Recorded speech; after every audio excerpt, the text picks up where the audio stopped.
এবং সেই আত্মবোধটা আপন বোধে প্রত্যেকের ভিতরে খেলছে। প্রত্যেকের একটা আপন বোধ আছে, একটা শিশুরা আছে। পশু পাখি কীট পতঙ্গকে স্টাডি করে দেখা গেছে তাদেরও একটা নিজস্ব বোধ আছে, স্বকীয়তা আছে। পাখিদের প্রত্যেকের সমাজ আলাদা, কিন্তু তারা কীভাবে জীবনযাপন করে ওই একই জিনিস খুঁজে পেয়েছি সব জায়গায়। সেই জন্য এই ফর্মুলাটা ভিতরে কীভাবে জেগেছে যে I in I, I of I, I from I, I for I, I by I, I with I, I to I, I on I, I beyond beyond beyond. এই আয়ের জায়গায় কনসাসনেসকে বসালে পরে consciousness, in consciousness, of consciousness, from consciousness, for consciousness, by consciousness, with consciousness, to consciousness, on consciousness and beyond beyond beyond. একজন মস্ত বড় জ্ঞানী যোগী এসেছিলেন, তো তার কাছে একটা গান প্রকাশ হয়ে পড়েছিল। সেই গানটা হচ্ছে শুধু অদ্বৈত না, নিত্যাদ্বৈতের কথা। তিনি বললেন যে কী কথা, আপনি নিত্য অদ্বৈত কোথায় খুঁজে পেলেন? আপনি দেখো, অদ্বৈত যদি শেষ সীমা হয়ে যায় তাহলে পরে কিন্তু আমরা আত্মাকে সসীম করে ফেলছি। অদ্বৈতের পরে নিত্যাদ্বৈত না থাকলে দ্বৈত আর অদ্বৈতবাদের দ্বন্দ্ব কোনোদিন মিটবে না। নিত্য অদ্বৈতটা কি? As it is, all divine for all time as it is. এইটা শুনে বলছিলেন যে আপনি এইটা কেন বললেন? আমি যে উপনিষদের ঋষিরা বলছিল সর্বম খলু ইদং ব্রহ্ম। কোন অবস্থায়? ধ্যান অবস্থিত তদ্গতেন মনসা পশ্যন্তি যজ্যোগীন।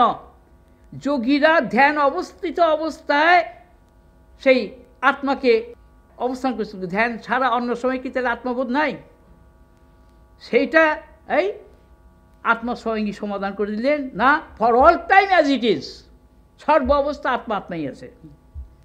তো একজন মহাত্মা বলছিলেন আপনি কি শাস্ত্র ভেঙে দিতে এসছেন?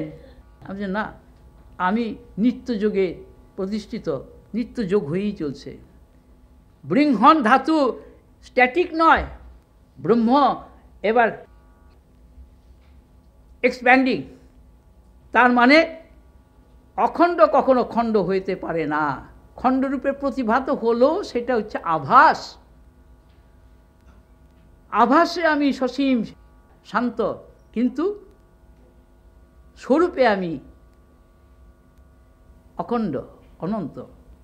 কাজী আমরা নিজেকে দিয়েই নিজেকে অনুভব করছি, নিজেকে দিয়ে নিজেকে ব্যবহার করছি। এই নিজবোধ সম্বন্ধে সচেতনতা কী করে হয় সেটা মস্ত বড় একটা প্রশ্ন। সেই কথা এর আগে যারা বললেন তারা কিন্তু অনেক কথাই প্রকাশ করে দিয়েছেন, কিন্তু সেগুলো আমরা যদি মনে না রাখতে পারি তাহলে আজকের এই সন্ধ্যার যে আমাদের আনন্দ উৎসব, অর্থাৎ sportful dramatic sensed game of self consciousness, আমরা যে খেলাটা খেলতে এখানে উপস্থিত হয়েছি, সেই খেলাটা কিন্তু যথার্থভাবে অনুভবগম্য হবে না। একটা কথা মনে পড়ছে, খেলার উদ্দেশ্য হচ্ছে আনন্দ প্রকাশ, সেখানে হার জিতটা কিন্তু সেকেন্ডারি। সেই জন্য এই শরীরটা যখন ছোট ছিল, খেলার মাঠে একটা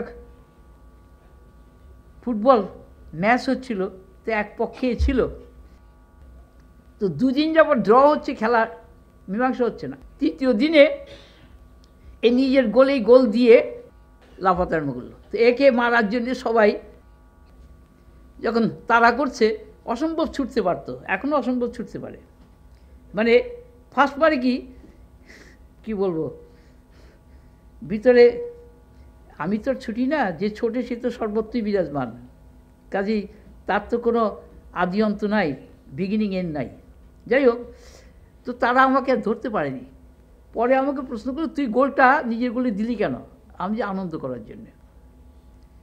আমি নিজেকে দিয়েই যদি আনন্দ না করি, অপরের আনন্দ আমি অনুভব করবো কি দিয়ে? নিজেকে দিয়ে। I am the cause, I am the effect. আত্মবোধে ঠিক সেই কথাই বলছে, যখন তুমি নিজেকে সব কিছুর মধ্যে আবিষ্কার করছো, অর্থাৎ নিজ বোধ দিয়ে সব কিছুকে তুমি অনুভব করছো, সেটি আত্মবোধ। আত্মবোধ এমন কোনো একটা মানে ডিস্টিংক্ট কোনো একটা ইন্টেলেকচুয়াল আন্ডারস্ট্যান্ডিং না। সেই জন্য বলেছিলাম যে intellectual conviction is not realisation, realisation is always going on. বিইংয়ের পক্ষে বিকামিং হয়েই চলছে, স্বয়ং প্রকাশ নিজেকে প্রকাশ করেই চলছে, তার আদি নাই অন্ত নাই। It is just like a circle. সেই জন্যে ঈশ্বর সম্বন্ধে প্রশ্ন করেছিল বিদেশিরা, তখন দেখো তোমাদের আমাদের ভাষায় কথা বললে তোমরা ঠিক বুঝতে পারবে না, আর তোমাদের ভাষায় তো আমার দখল টকল খুব কম নেই, তো সোজা কথায় বলছি যেটুক সেটুক দেখো, এই যে your self is god, god is self. গানটার মধ্যে তাই প্রকাশ হয়েছে, আত্মা স্বয়ং ঈশ্বর পরম, অদ্বয় ব্রহ্ম সনাতন, সচ্চিদানন্দ প্রেম ঘন, অমৃত মুক্তি শান্তি নিধান। প্রথম লাইনই গানটার মধ্যে, এই গানটা এখনই রিবিল্ড হলো, এটা আগে রচিত কোনো গান না। যখন প্রকাশ করবার ভিতর থেকে সে স্বয়ং প্রকাশ এইভাবে হয়ে যায়। তো সবাই বলতে পারে আমাদের তো হয় না, প্রত্যেকেরই আমাদের অনেক কিছু প্রকাশ হয়, আমরা খেয়াল করি না। আমরা সসীমকে মূল্য দিতে গিয়ে নিজেকে ভুলে যাই। এই নিজেকে ভুলে যাওয়াটা হচ্ছে সবচেয়ে বড় অপরাধ। এবং মানে সৃষ্টিতত্ত্বের ব্যাখ্যাতে অদ্বৈতবাদীগণ বলেন যে আমাদের প্রথম অপরাধটা কি, আমি যখন নিজেকে পৃথক করে ভাবনা করলাম, অর্থাৎ অহংকার দিয়ে নিজেকে আমি জুড়লাম, সেটা কাঁচা আমি নিজের পূর্ণতা স্বীকার করলাম না। সেই জন্যে পূর্ণের মন্ত্রটা হচ্ছে আমাদের প্রতিদিন ওটাকে আমাদের অভ্যাস করা দরকার। তাহলে কি, আমরা যে পূর্ণ ছিলাম, পূর্ণ আছি, পূর্ণ থাকবো, এটার জন্য আলাদা করে আমরা আর কারো কাছে যেতে হবে না, আমাদের কোনো বইয়ের পাতাও পড়তে হবে না, কেননা আত্মবোধের জন্য দ্বিতীয় কোনো বোধের প্রয়োজন হয় না। সূর্য উঠেছে এইটা দেখবার জন্য যদি আমরা হারিকেন নিয়ে বেরিয়ে দেখতে যাই, সেকেন্ড হ্যান্ড নলেজ দিয়ে ফার্স্ট হ্যান্ড নলেজকে আমরা জানতে চাই, তাহলে বোকামি। সেই জন্য বলছে তুমি যদি জানতে চাও নিজেকে দিয়ে নিজেকে জানবে। জ্ঞানের প্রথম কথা হচ্ছে আমি কিছু জানি না দিয়ে আনবো। সত্যি তো, কিছু কেন আমি জানতে যাবো? কিছু মানেই তো সামথিং, সামথিং মানে যৎকিঞ্চিত, দ্যাট ইজ নাইদার সৎ নর অসৎ, এই সমস্ত জ্ঞানীরা বলেন। তা আমার ওই সমস্ত নেটওয়ার্কের মধ্যে যাওয়া দরকার কি? আমি চোখে যা দেখছি বোধেরই কতগুলি বৃত্তি, কানে যা শুনছি বোধের কতগুলি বৃত্তি, আমি যা ত্বক দিয়ে স্পর্শ করছি বোধের কতগুলি বৃত্তি, গন্ধ শুনছি বোধের বৃত্তি, জিভে আস্বাদন করছি, এই পাঁচটাই তো অবজেক্ট অফ নলেজ। তার বেত্তা কে? আমাদের অহংকার। মানে অহংকারের সাক্ষী কে? আমি স্বয়ং। কারণ আমি জানি অহংকারটা কি। আমি কিছু জানি না তারও সাক্ষী, কিছু জানি তারও সাক্ষী। এই আমিকে কেউ কিন্তু কোনো দিন বাদ দিতে পারবে না। সেই আমিটা আমরা খেয়াল করি না, কেননা আমাদের কতগুলো অভ্যাস আমাদের সরিয়ে নিয়ে গেছে। সেই অভ্যাসটা আবার পাল্টিয়ে ফেলতে হবে। এই অভ্যাস পাল্টানোটাই সাধনা, আর কিচ্ছু না। আমরা নতুন করে কিছু পাবো না, নতুন করে কিছু জানবও না, যা ছিলাম তাই থাকবো, কিন্তু অন্তরায়গুলো আপনি সরে যাবে। এই জামা কাপড় পরিষ্কার দেখে পড়তে পড়তে ময়লা হয়ে যায়, সেটাকে সাফাই করতে হয়। তো এইরকম একটা জীবন, এত অমূল্য সম্পদ, সেটাকে আমরা ব্যবহার করতে গিয়ে যে ময়লাটা পড়ে, সেই ময়লাটা আমাদের সাফাই করতে হয়। নিজে সাফাই করতে না পারলে আমরা যেমন ড্রাই ক্লিনিংয়ে দেই কাপড় পরিষ্কার করতে, সেরকম দোপার কাছে দেই, সেরকম গুরুর কাছে ছেড়ে দিলে পরে গুরু পরিষ্কার করে দিয়ে যাবে। গুরুকে সেই আত্মাই স্বয়ং। সেই জন্যে গুরুর স্তবেতে সবচেয়ে বড় কথা কি আছে? যে সর্বসংপ্রাপ্তি স্বরূপ, চৈতন্যং সর্বগং সর্বং সর্বভূত গুণা গুহাস্থিতম, সর্বভাব প্রাপ্তি স্বরূপ। চৈতন্য সবসময় পূর্ণ, তাকে আর কোনো কিছু দিয়ে পূর্ণ করা যায় না। কিন্তু কল্পনাটা পূর্ণ নয়, ভাবটা পূর্ণ নয়, চিন্তাটা পূর্ণ নয়। চিন্তাটা মনে হয়, মন হচ্ছে আভাস। আমি মনের দাস নই। আমি সবাই কাছে এইটি বারবার বলবো, নিজেকে কখনো ছোট কেউ যেন মনে না করে। That is the greatest blunder that we do when you think that we are really ignorant. তার কারণ আত্মাকে অবসাদগ্রস্ত করো না, এই নির্দেশ গীতাতে বলা আছে। যে গীতা বলেছে সেই কিন্তু আসল প্রবক্তা সবারই মধ্যে রয়েছে। তাহলে বাসুদেব এই কথাটা উচ্চারিত হতো না। বাসুদেব সর্বমিতি সব মহাত্মা সুদুর্লভম, এখন ভিতর থেকে প্রকাশ হচ্ছে একোহম সর্বমিতি সব মহাত্মা সুদুর্লভম। কিন্তু আমি সেটা ভিতরে প্রকাশ হলো, আমি সেই ভাবে বলতে রাজি নই, প্রত্যেকের ভিতরে এই এক আমি আছে। Each and everybody is the same reality as verily I am. আমি কখনো নিজেকে আইসোলেট করে ভাবতে শিখিনি, সবাইকে নিয়ে ভাবতে শিখেছি।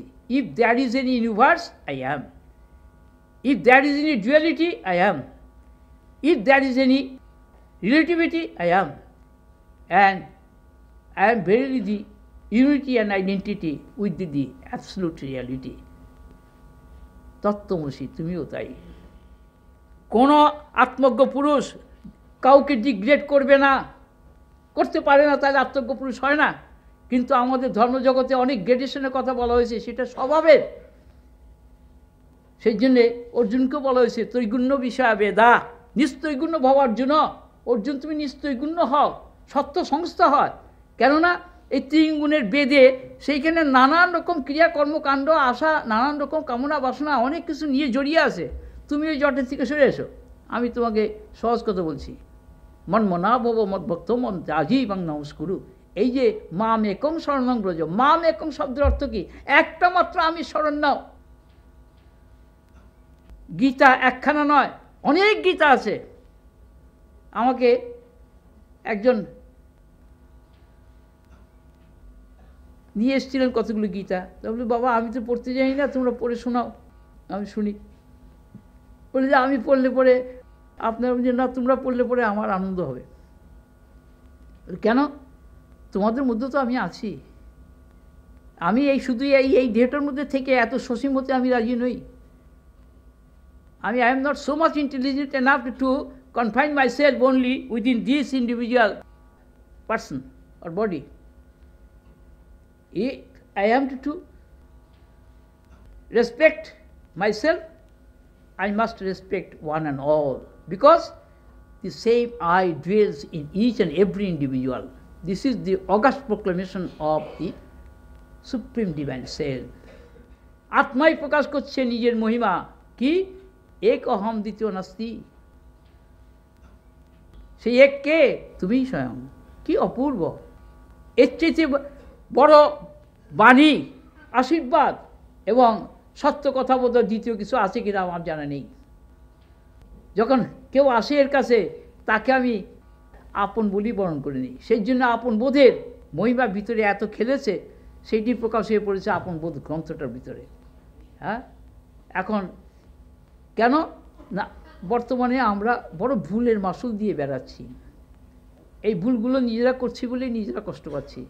ভুলটা, একটা অঙ্ক করতে গেলে যদি ফার্স্ট স্টেপে আমি ভুল করি, তারা যতগুলো স্টেপ করবো সবটি ভুল হবে। তো জীবনের ফার্স্ট স্টেপে আমরা একটা ভুল করে বসে আছি। কি? আমিকে বাদ দিয়ে আমারটা নিয়ে আমরা মাতামাতি করছি। We give more importance to our minus or all positions that we enjoy. ঠিক আছে, অল রাইট। সেইখানে আত্মাকে প্রতিষ্ঠা করো। মন মনা ভব মদ ভক্ত, সেই এক আমির ভক্ত হও। এক আমিকে সেবা করো, এক আমিকে চিন্তা করো, এক আমিকে ব্যবহার করো, এক আমিকে জেনে আমি ময় হয়ে যাও। This is the sportful diabetic sensed game of self consciousness. এর পাশে আর কোনো সংজ্ঞা দেওয়া যায় না। দেন কি পরিষ্কার হবে? All divine for all time as it is. এইটি নূতন করে সত্যযুগের প্রতিষ্ঠা আনবে। আমরা কাউকে ছোট করে বড় হতে পারবো না। আজকে সারা পৃথিবীর লোককে এই বার্তা দিতে হবে। The sun rises in the east and sets in the west. আমরা পাশ্চাত্য দেশকে এই বার্তাই দেব। কি না, এক আমির বার্তা, এক বোধের বার্তা, সমবোধের বার্তা। সমহং সর্বভূতেষু ন মে দেশ অস্তি ন প্রিয়। গীতাতে এই কথা বলা হয়েছে, কিন্তু গীতা পাঠ করেও কিন্তু আমরা তার আসল জায়গাগুলো আমরা সরি অন্য জায়গাগুলোর উপর ইম্পর্টেন্স দিই। গীতা হচ্ছে সং অফ দি সেলফ। এরকম অনেকগুলো গীতা আছে। শ্রীকৃষ্ণের মুখ দিয়েই 4টে গীতা প্রকাশ হয়েছিল। এখন আমরা একটা গীতার খবর রাখি, আরও 3টে গীতা আছে। শান্তি গীতা, গীতা সার, গীতা তত্ত্ব। কিন্তু সেগুলি ভাষা আরও লুসিড, আরও ডেপথের কথা আছে।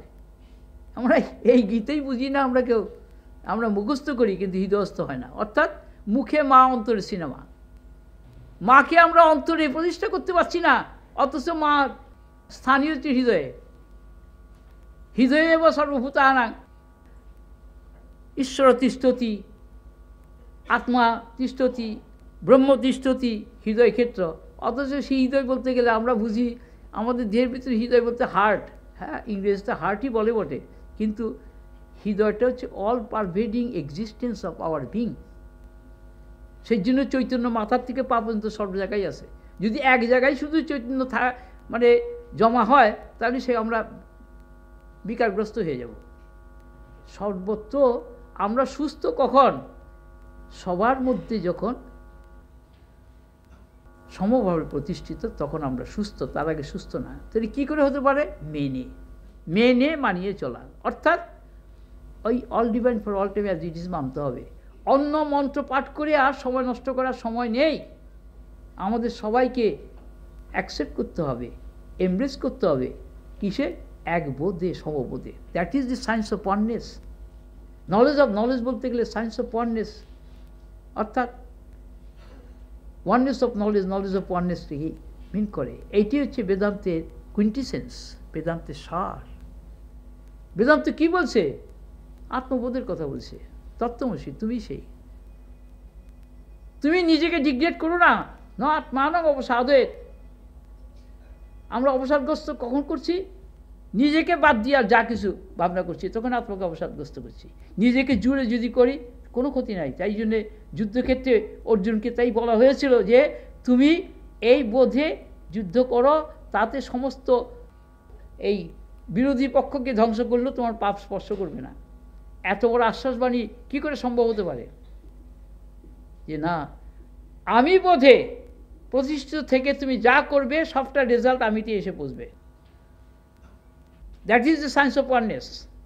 আমার বোধে করলে কিন্তু সেটা আসবে না। সেখানে আমরা ডিগ্রি হিসেবে কেউ যাব স্বর্গে, কেউ যাব নরকে, এই সমস্ত। তাই একটা গানে বহু বছর আগের কথা, তখন ভিতরে নানান রকম মানে অনুভূতি ভাবের বিবর্তন হচ্ছিল। একটা গান গিয়েছিল, কারে দেওয়া মা একজনে ব্রহ্মপদ কারো করো অধোগামী। আমি যে এই কথাটা আর এর সামনে তোমরা গেও না।